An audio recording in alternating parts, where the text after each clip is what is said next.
dogs that have had aggression issues. Now this is a unique case, Pips here, because she's not outwardly aggressive all the time.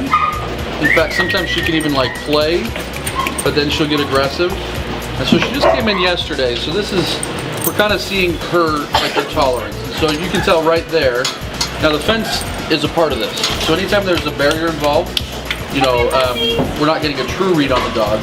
But you can see the read on the dog that we're getting right now is she's like, I don't want to be around that energy. I don't want to be around dogs playing, it makes me nervous.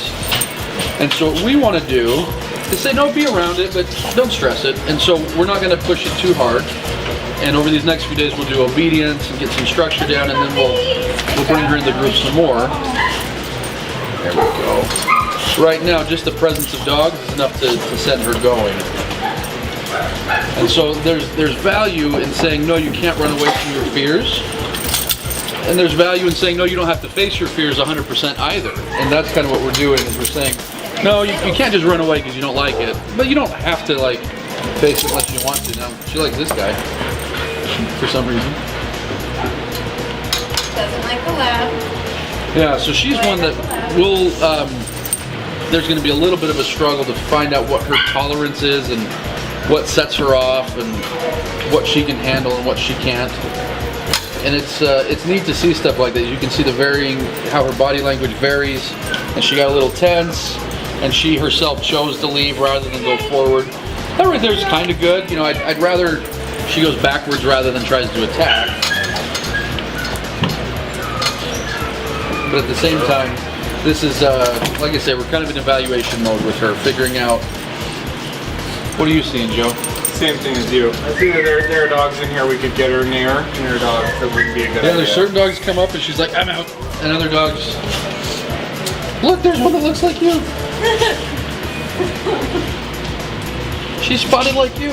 Oh, don't you care? Don't you care? Yeah, so when dogs are stressed, they've got fight, flight, and avoidance. Annie, no. And if we allow the dog to, go down the path of fight, that's obviously bad. You know, where the dog says, I'm going to fight, and we're like, okay, go for it. Obviously, we wouldn't do that. But by the same token, we can't do that for flight. You know, we can't say, oh, you want to flight? Sure, run away. That's totally fine. You know, we often talk about it like, we'll compare like strengthening the dog's nervous system to a muscle. And so, you know, that muscle is strengthened as it encounters stress and overcomes it. But if the dog runs away, it's almost like muscular atrophy. You know, the dog goes negative, goes backwards in their training and in their understanding of relationship if we allow them to run away. And so again, we're not going to say, here, deal with it, but we're also not going to allow her to just take off. And so this is important for folks at home. Now, you don't want your dog running away, you don't want your dog fighting. And that's why there's about a dozen other things that we're going to be doing with this dog over the next little bit that are important to understand. But